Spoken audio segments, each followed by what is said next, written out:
তো নমস্কার, welcome back to my channel. অনেকদিন পর আজকে তোমাদের কাছে নিয়ে আসলাম একটি লং ভিডিও। তো লং ভিডিওটিতে কী আছে তোমরা দেখো।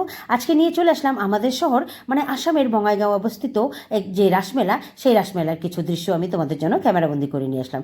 দেখো, ঢুকতেই রয়েছে শ্রীকৃষ্ণের যে কারাগারে জন্ম হয়েছিল তার তোমার দৃশ্য খুব সুন্দর করে এখানে তোমার কারাগারটিও বানানো রয়েছে। আর রয়েছে শ্রীকৃষ্ণের নানা ছোটোবেলার লীলা অবতার, মানে চারিদিকে কৃষ্ণময় পরিবেশ।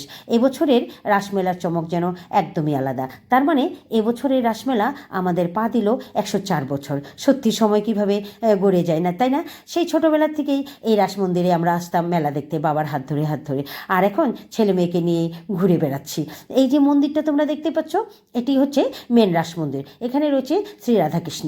আর এর পাশে একটা রয়েছে মন্দির, দেখো তোমরা দেখতে পাবে যে চোখ আঁকানো, সেই মন্দিরটি হচ্ছে দুর্গা মন্দির। সেই মন্দিরটি তেমন কিছু বয়স হয়নি, এটি নতুন করে গড়ে উঠেছে। চারিদিকের পরিবেশটা একদম কৃষ্ণময় পরিবেশ, খুব সুন্দর। এত সুন্দর লাইটিংয়ের ব্যবস্থা করা রয়েছে, মানে কি বলবো।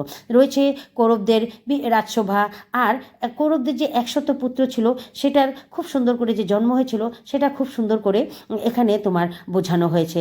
দেখো, একটা হাড়ির ভিতরে 100 পুত্র রয়েছে। এটা দেখে আমার খুব ভালো লাগলো। তারপর রয়েছে এখানে শ্রীকৃষ্ণের বামন অবতার।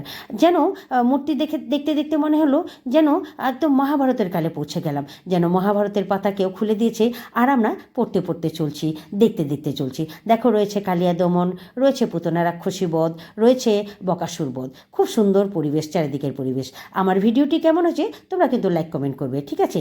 যদি ভালো লাগে তবে তোমরা সাবস্ক্রাইবও করবে। তো দেখো, চারিদিকের পরিবেশ দেখতে দেখতে আমরা এগিয়ে চলছি মেলার দিকে। তো মেলার ভিডিও তোমাদের সাথে সেরকম শেয়ার করবো না, কারণ মেলাতে তো সব একই দোকানপাট আর নানা ধরনের রাইড, এই সমস্তই। তো এগুলো তো আর বারবার কি দেখাবো, তাই ভাবলাম মূর্তিগুলোই মেন, তাই তোমাদের জন্য শুধু মূর্তির ভিডিওই আমি করে নিয়ে আসলাম।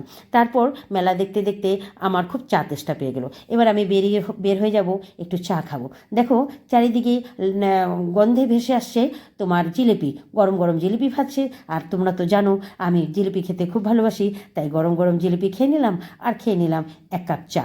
হাঁটতে হাঁটতে পা ব্যথা হয়ে গেলো, বক বক করতে করতে মুখ ব্যথা হয়ে গেলো। আর বেশি কিছু বলবো না। দেখো, এক্সিট গেটটা আর তোমার এন্ট্রি গেটটা এত সুন্দর হয়েছে, মানে কি বলবো।